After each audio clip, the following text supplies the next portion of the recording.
welcome back to my channel. My name's Georgia. I hope you're well. Today we are going to be doing another scavenger hunt video. Now I did one of these last month and I forgot how much I enjoy these. I just think they're so fun. So I figured we could do another one here today. So that's my plan. If you haven't seen these before, I didn't come up with it originally. I want to say it was Riley Marie. It might not have been. I'm so sorry if it wasn't. But I have come up with my own prompts for this now. So if you've not seen it before, it's basically we start with a book. We use that book and the first prompt to then pick the second book and then that book and then the next prompt to get the next book, so on and so forth, until at the end of the 10th prompt where we have a book that we will read together in this video. So it doesn't kind of make sense until you start it, so I'm just going to jump straight in. I do think these are a lot of fun and I will leave my prompts in the description box if you want to try these out yourself. I've only used these once so far and last time it worked out quite well, so I'm hoping we get a good book again this time. So let's just jump straight in. The first prompt we have is start with the last book you rated 5 stars and then find a book with a similar cover. So the last book I rated 5 stars I think was this one. So the last book I rated 5 stars was The Deal by Elle Kennedy. Now this is an ice hockey romance. I enjoyed this one a lot. I was feeling a little bit slumpish before I started this one and I read this and it just sort of like cured me. So I really enjoyed this book here. So I need to now find a book with a similar cover. So I'm looking for sort of like something ice hockey based, this sort of cartoon effects, you know what I mean, this sort of thing. So I think I have one in mind. So I have this one here. It's ice hockey, it's got the couple on the front, it's got the people and things. I'm gonna just go with that.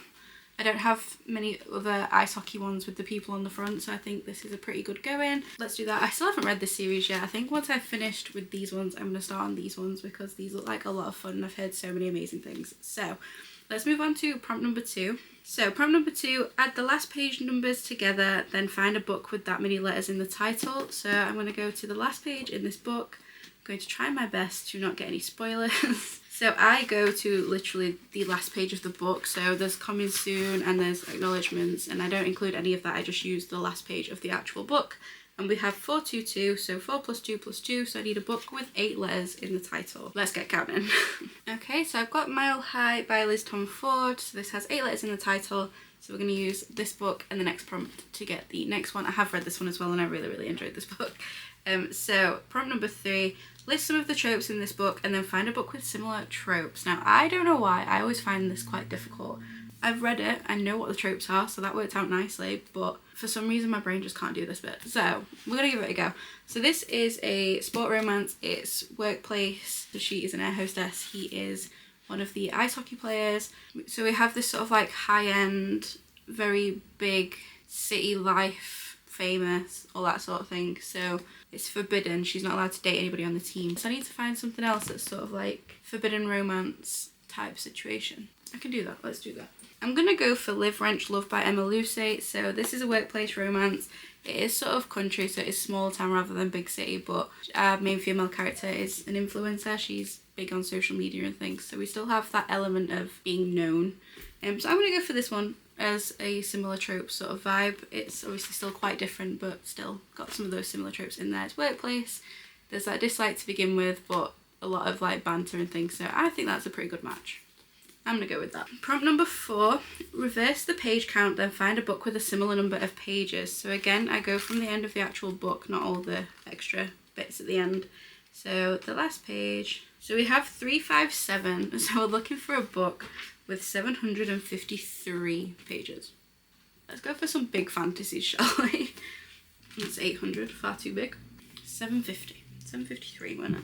Okay, I've been looking for a while and the best I can do, it's actually really close. Including the back stuff, it's 754. If I'm sticking to my usual rule and not using all the extra pages, then it's 737.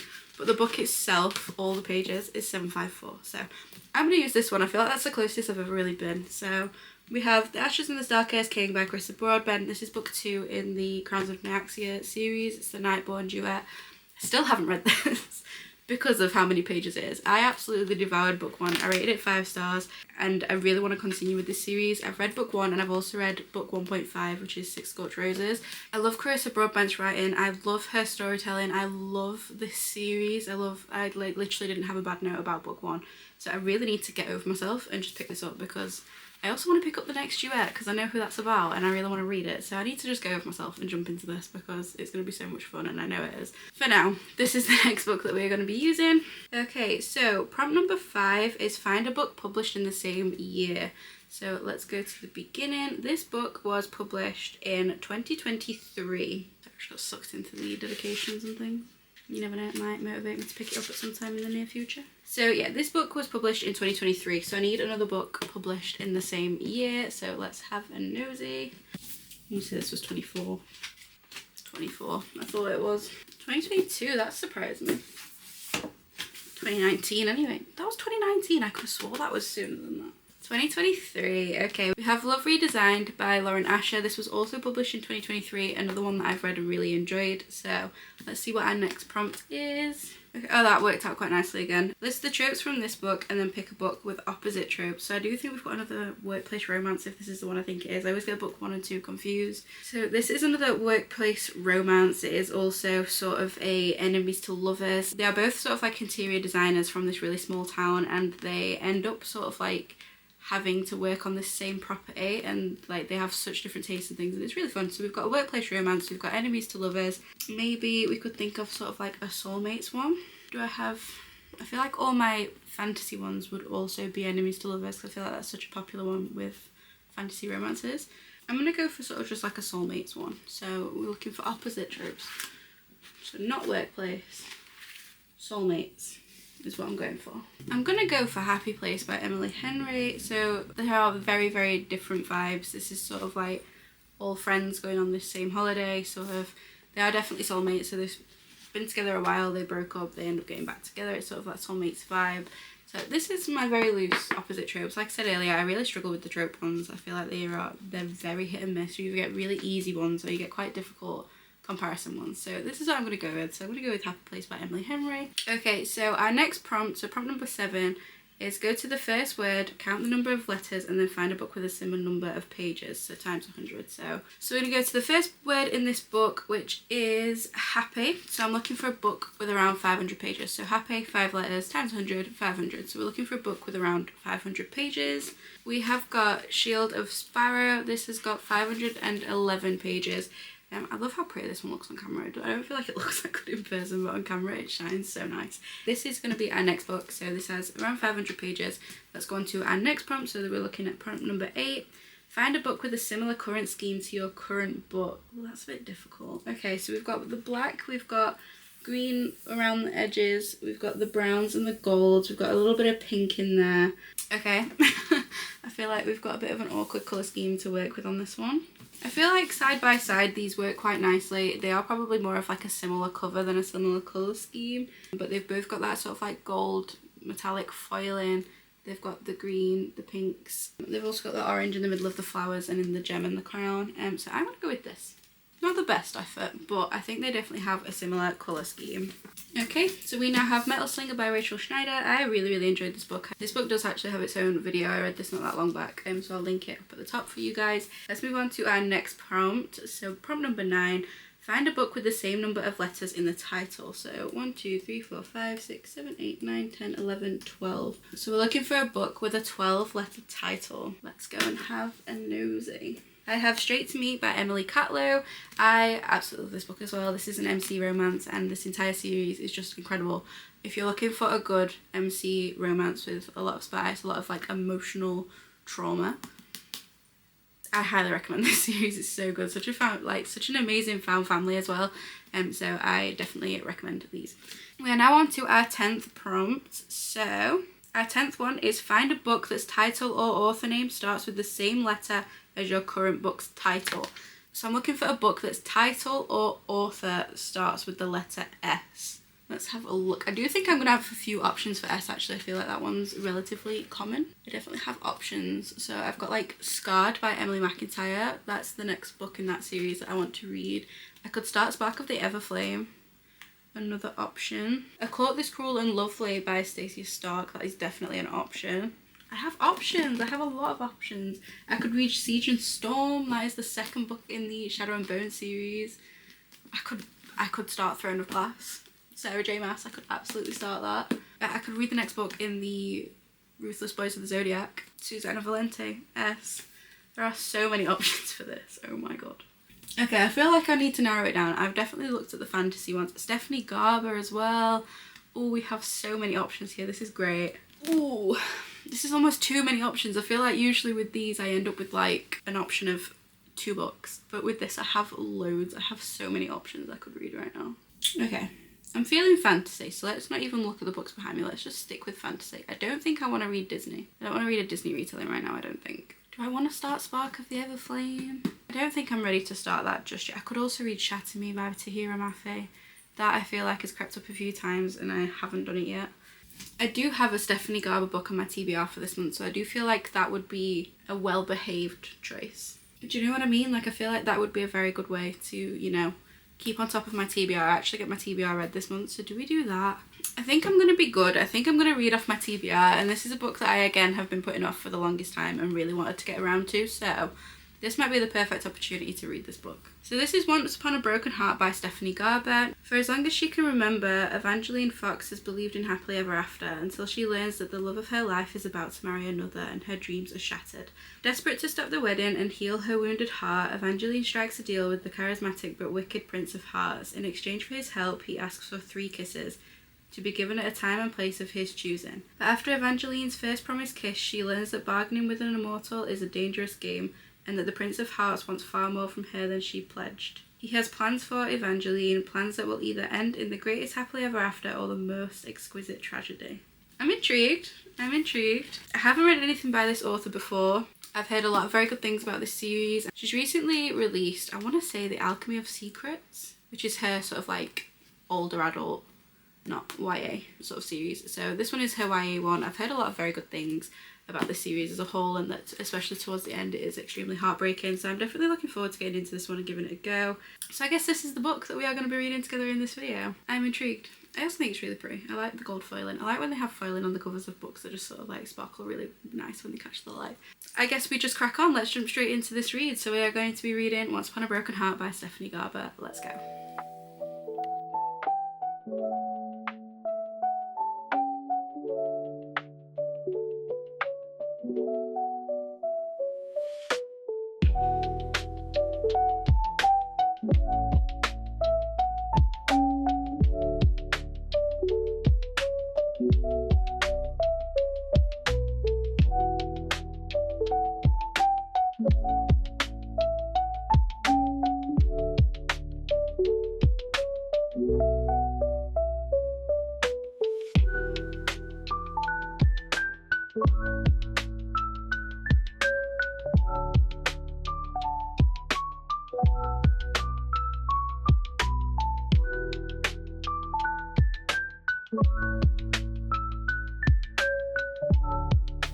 Okay, so I'm here with a bit of an update on this here book. I wanted to update you a little bit earlier than I am doing, but in all honesty, I just kind of got sucked in and just sort of been reading it after work and things, and I don't like to do check-ins after work because I look like this.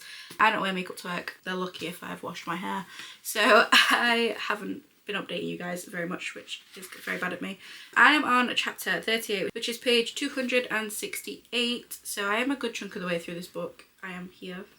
So I only have sort of like a little bit left to go. So to give you sort of a rundown of this book, we're following our main character Evangeline. So her parents have died, and before her dad died, he married somebody else. So she's dealing with a stepsister and that she kind of gets on with, and a stepmom that she really doesn't like or get on with very much. She falls in love with a guy called Luck, and then like out of the blue it turns out that Luck is actually marrying her stepsister. Now this comes as a big shock to Evangeline. She's sort of like really caught off guard by that, so she makes a very bad decision and she makes a deal with the Prince of Hearts. Now the Prince of Hearts is one of our main characters, Jax. Now the Prince of Hearts only ever makes deals, so he says that he will stop the wedding in exchange for 3 kisses of his choice, of like sort of time and with who. So she stupidly agrees, so he marks her with sort of like 3 hearts on her wrist, and for each heart will disappear once she has completed one of these kisses of his choosing, basically. So he stops the wedding, and it sort of follows the aftermath of that and the sort of what's happening with these 3 kisses. Like I say, I'm a good chunk of the way through, and we are just sort of following the fallout of all of that. So Evangeline has completed her first kiss, and that sort of has its own sort of backfires and things like that. Jax is sort of this like, he's classed as a fate. Now I don't really know what they're sort of classed as, but they're sort of like above Evangeline, and I think Evangeline's just sort of like human, and then there's these fates, and these fates sort of all went underground, and it's been a bit of a mystery so far. But I am enjoying this setup. It's fun, it's easy to read, it's easy to get lost in. There's no spice in this book, and I do feel like I'm sort of missing that, but I think that's just because I've been reading a lot of spicy books recently, to be honest. So to be reading something with no spice is a bit sad, a bit disappointing. I do love my spice in a book. I feel like it really adds to a book for me. What can I say? I like my spice. But I am really enjoying it so far. It's just easy and fun, and I've heard that this series just kind of gets better the more you read it as well. So obviously this is only book 1, so I'm intrigued to see how I get on with the rest of this series going forward, because I do think I'll still pick it up. I'm intrigued to see sort of where we go from here after what's just happened.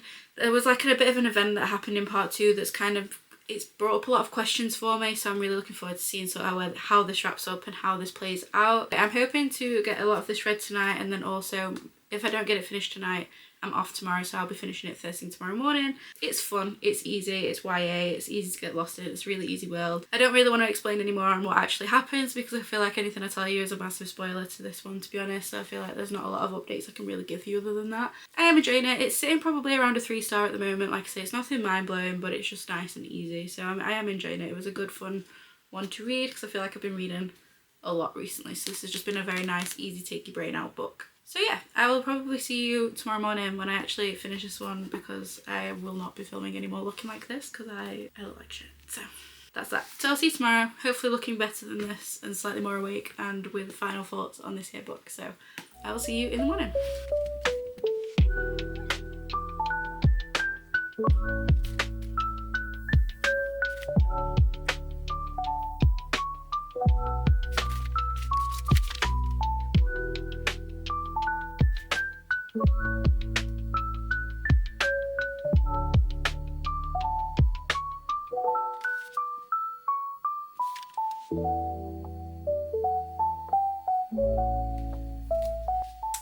What is going on?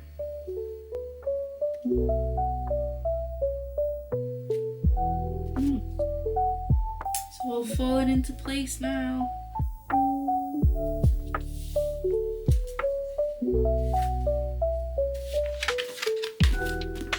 Done. I have literally just this second finished this book.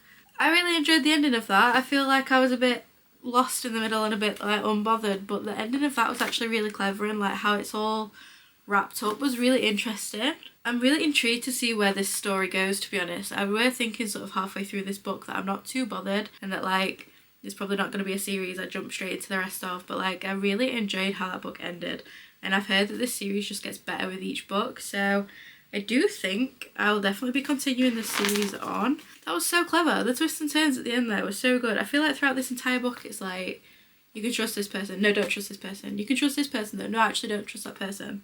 And but you can trust these. No, don't trust them. And I feel like you're just doing that with every character throughout this entire book. And like you just start to get to grips with somebody and then they're like, actually no. So I really enjoyed that. I think this was really good. I do feel like I've just been gaslit throughout this entire book though. How are we feeling? How are we feeling? I can't really tell you much about what actually happens in this one, because it is a bit of a, anything I tell you is just going to be a spoiler because of how much of like a don't trust anybody story this is. So I do feel like I can't really tell you anything story-wise, but it is very clever how this is done. We have a lot of betrayal, we have a lot of different sort of like beings. So we have vampires in here, we have what we call fates. They all have their own sort of like curse, but their own magic is how I sort of understand it. So like our main character Jax is basically like, he has this sort of magic where like she exchanges something for 3 kisses of his choosing, but his kiss is fatal, so he's like constantly searching for love, but equally everybody he kisses will die. So it's like they all have their own sort of like curse but magic, and I just think that was a really interesting system. We see quite a few different fates in this book as well, so we get a feel for each of their own sort of unique magic and things. But yeah, so I really enjoyed that. I think that was a lot of fun. I do like all the betrayal and things in this book. I do think it's a very interesting sort of set up. Yeah, don't trust anybody going into this. I'm really intrigued to see where this sort of goes from here. I know what we're aiming for and I know what they're looking for, but I don't really know how that's going to pan out and how that's going to play out in the end. But I'm definitely intrigued by it. I want to read more. I want to continue with the series, and like I say, it apparently just gets better. So I wasn't obsessed with this. I'm thinking maybe like a 3-star, which is my new sort of default, if I'm honest. So I'm not joking when I say I weren't like mind blown by it, but it was definitely fun and it was easy enough to read. And I'm looking forward to seeing sort of how this develops. So I think the next one is The Ballad of Never After, and then there's The Curse for True Love.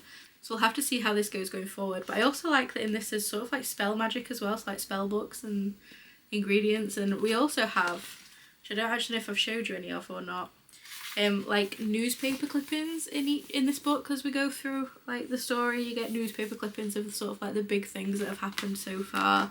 Then the thing that reminded me of it is at the end that I've just read here, you get like the pages from the spell books. And I don't know why, but I feel like, it's going to sound weird to explain it like this, but I feel like it adds texture. So like, rather than it just being a big block of text, I quite like that we've randomly got like these spell book pages and those newspaper clippings, and I just feel like it adds some texture and it keeps my brain interested. We also have like random little letters that they've written to each other, and again, in my head it just kind of breaks up the text a little bit. I think that's why in some books I really like when there's a lot of text messages, or so like in Elsie Silver there's a lot of like texts in those, and in like Yours Truly by Abby Jimenez, I really like the letters. It just adds texture, it breaks it up, it makes it a bit easier to read in my opinion. I'm dyslexic, so things like that do kind of help to keep me focused. Yeah, I do think that's a good little addition. So we have that throughout this book, which I did really enjoy. I like the handwritten letters, I like the spell books, I like the newspaper clippings. I think they just add to the book.